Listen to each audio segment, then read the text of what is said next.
Coucou la famille, bienvenue sur la chaîne. Heureux de vous retrouver aujourd'hui pour une nouvelle vidéo. Vidéo Arsenal City. Arsenal qui s'impose aujourd'hui 1-0 face à Manchester City. Victoire, un peu, on va dire, cohérente de la part des joueurs de Mikel Arteta. Parce qu'aujourd'hui, il n'y a eu qu'une seule vraie équipe sur le terrain de football. Je suis désolé, City, je ne reconnais plus le Manchester City de Pep Guardiola. Aujourd'hui, en première période, il y a eu énormément de déchets techniques de la part des deux équipes, mais en première période, Kovacic, je suis désolé, Kovacic doit prendre au moins double fois carton rouge. Kovacic, la première fois qu'il fait sur Martin Odegaard, c'est criminel, et la seconde fois qu'il fait sur Declan Rice, c'est autant criminel, parce qu'il arrive, il attaque directement à la cheville. Donc, je ne vois pas pourquoi Michael Oliver, l'arbitre qui a été attitré pour ce match, n'a pas été au moins vérifié la VAR au moins une fois, parce que franchement, prendre la cheville du joueur, tu vois la cheville qui se tourne. Bon, c'est vrai que c'est pas ça se tourne et on regarde ça, non, mais il y a vraiment intention de faire mal parce que c'est même pas une faute professionnelle, tu n'attaques même pas la balle. Là, surtout le tac qu'il fait sur Declan Rice, Declan est dos au jeu, Kovacic il sait très bien, mais logiquement qu'il peut pas prendre la balle, il arrive de derrière, son pied est un petit peu décollé du sol, tout est réuni pour que Kovacic prenne son carton rouge. Mais bon, il a été épargné par Michael Oliver aujourd'hui. Donc le match a pu continuer à 11 contre 11 en deuxième période. En deuxième période, la rentrée de Gabriel Martinelli, qui lui est sur le but aujourd'hui, a fait énormément de bien sur le côté gauche d'Arsenal parce que je pense que Trossard n'arrivait pas à apporter ce déséquilibre qu'apporte Martinelli. Martinelli, c'est le type d'ailier, type Vinicius, capable de rester sur son côté, élargir le jeu, trouver les espaces, attaquer l'espace. C'est ce genre de joueur-là qu'il faut dans ce système, surtout quand tu as un match où les deux équipes, dans les deux équipes, il y a énormément de déchets techniques et qu'une équipe subit plus que l'autre. Et aujourd'hui, City a beaucoup plus subi qu'Arsenal. Car les seules actions de City aujourd'hui ont été littéralement accordées par Arsenal. Parce qu'aujourd'hui, Arteta décide de ne plus jouer avec un gardien qui te donne une assurance vie. Hier, j'en parlais par rapport au nana du gardien Raya. Moi, j'aimerais juste savoir quel levier que Raya active pour pouvoir être attitré en tant que gardien titulaire de cette équipe d'Arsenal.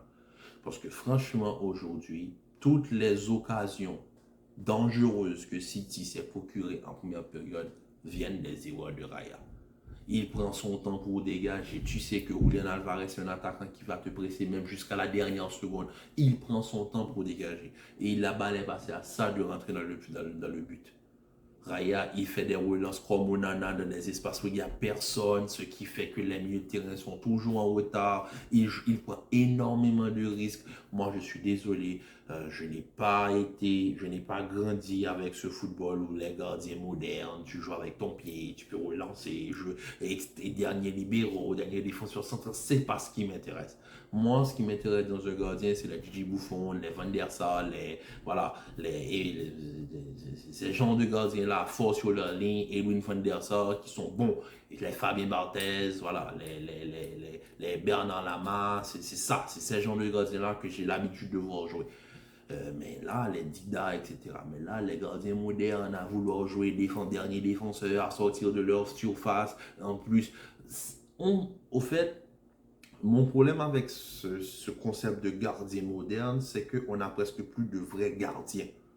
Je vais m'expliquer. Aujourd'hui, il y a un centre que Haaland rate.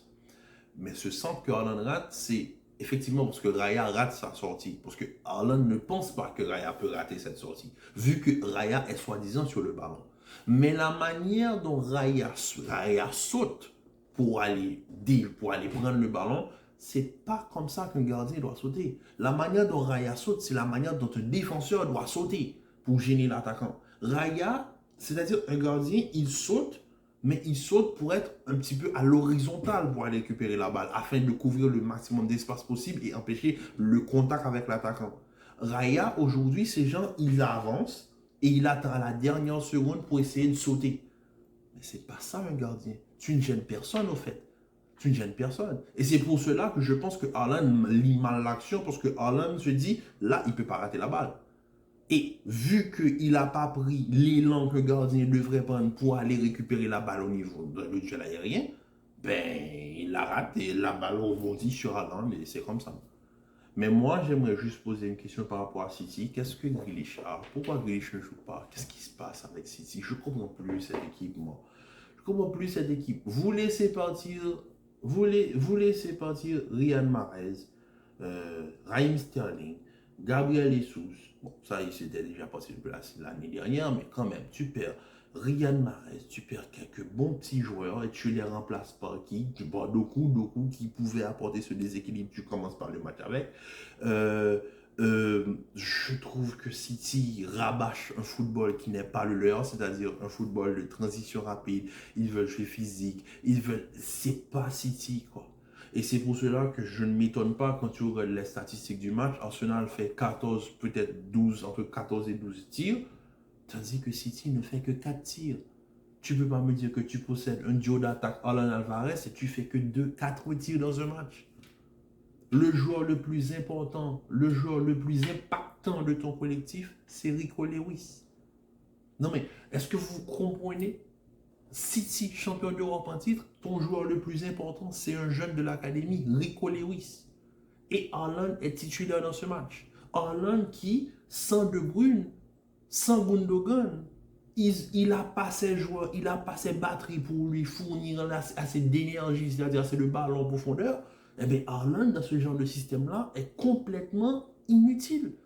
Alvarez, pour moi je l'ai dit, si Pep pouvait, si c'est pas pour tout le tollé médiatique qu'il y aurait eu, Pep se passerait gentiment d'Haaland. Pep ne veut pas jouer avec Haaland et j'ai l'impression que le fait de jouer avec Alvarez, ça c'est un moyen de combler les lacunes d'Haaland sans vraiment le mettre sur le banc. Parce que Haaland, dans ce genre de système-là, je ne comprends pas le joueur. Ah, le cyborg norvégien, il n'a pas ses batteries. Gundogan et De Bruyne, ils ne sont pas là. Donc déjà, ça, c'est juste pour Haaland. Mais pour le collectif, la batterie centrale, c'est Rodri. Et aujourd'hui, Arsenal, ils ont eu la chance d'avoir affronté un milieu de terrain, Kovacic et Bernardo Silva et Rico Lewis. Parce qu'aujourd'hui, normalement, ça aurait dû être Kevin De Bruyne, Rodri et Bernardo Silva. Et je vous assure que si City arrive à aligner ce milieu de terrain-là, il n'y a pas ce match-là. On parle d'un autre match. Parce que rappelez-vous la rencontre qui fait basculer la saison dernière. La rencontre, le face-à-face qu'il y a eu en toute fin de saison. Le face-à-face où ils se sont fait marcher dessus par Kevin De Bruyne. Eh bien, c'est exactement ça aujourd'hui. Arsenal a pu profiter des faiblesses du Manchester City pour gagner ce match. Moi, je ne dis pas que la victoire n'est pas méritée de la part d'Arsenal. La victoire est entièrement méritée de la part d'Arsenal.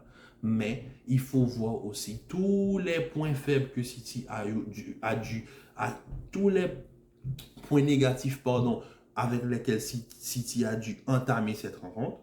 Mais quand tu regardes la qualité de jeu de City, sans ces joueurs-là, et quand tu regardes le rendement offensif d'Erling Haaland sans Kevin De Bruyne, tu te dis, cette équipe, franchement, ils font plus peur.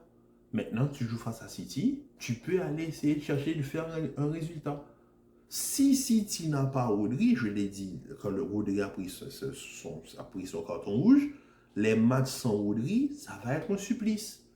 Et aujourd'hui, on en a eu la preuve par neuf. Kovacic, c'est pas son style.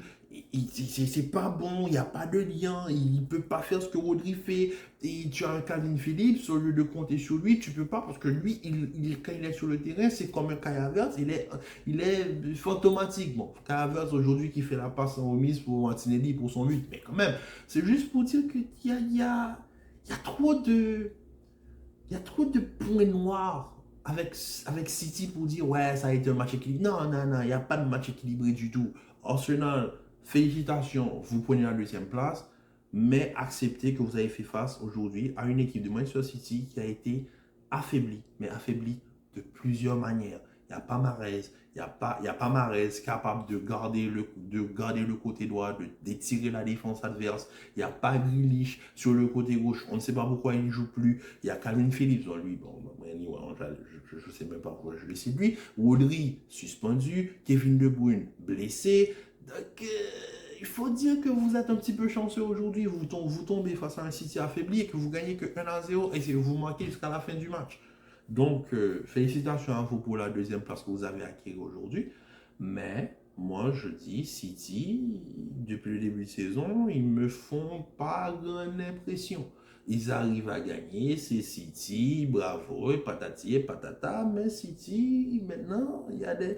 Quand tu vois City, tu te dis, tu peux faire un résultat. C'est comme le PSG. Le PSG, tu les vois, tu te dis, ok, je peux aller essayer de chercher un résultat.